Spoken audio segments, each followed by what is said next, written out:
As a trans girl, Celeste was a highly emotional experience for me, and I still use some of its elements to explain my day-to-day trans-related experiences.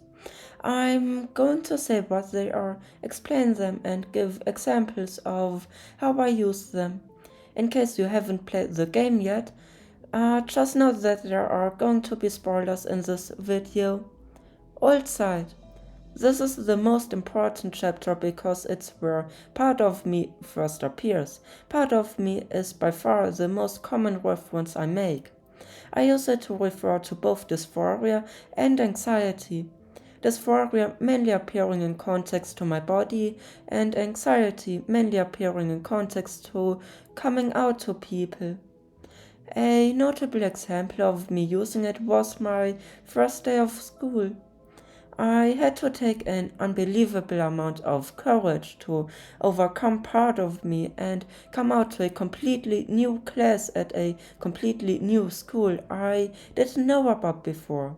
In terms of using it to describe body dysphoria, it's best to take a look at the J section of chapter 2.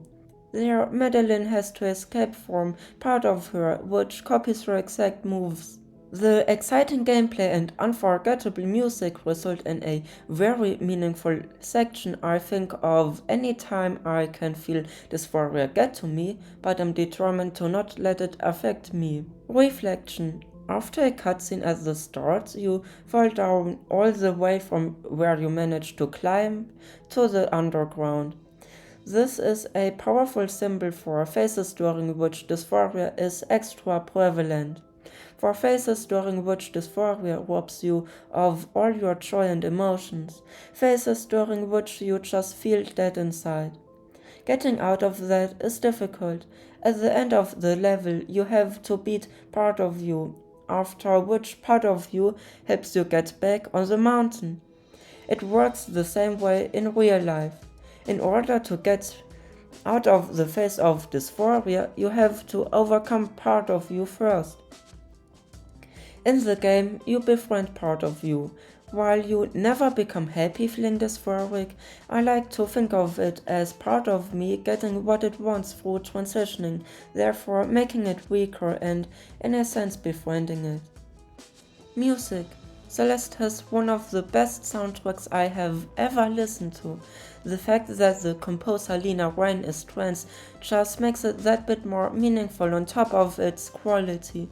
The songs can amplify certain emotions I'm feeling, many of which are related to transition. The most important one is Resurrections, the song I mentioned when talking about the J section in Old Side. So I won't further explain it because I already have. The song following it in the album is Awake. It's a nice song representing the calm afterwards. Anxiety is a song I listen to when feeling anxious. It helps me cope with it. I've used the song Quiet and Falling to be able to fall asleep. Star Jump is a song I listen to when directly confronting dysphoria through sheer determination. I listen to Reflection when, while I don't quite know how to exactly describe the feeling, maybe when I feel like I'm above dysphoria and it can't get to me, when I feel like I'm better than it, not sure though.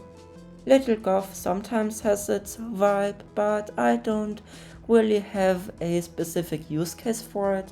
Which for the Summit is a masterpiece I'm not ready for yet because it's the final stretch and I didn't figure out that I'm trans until June 2024, which at the time of writing this was pretty recently, meaning that I'm nowhere near the final stretch of my transition yet. I predict it'll become more important in the future. To summarize, Celeste's theme perfectly ties into the experiences I've had. It gives me determination which perfectly suits transition, which is a powerful tool to have. I've been listening to its music almost every day.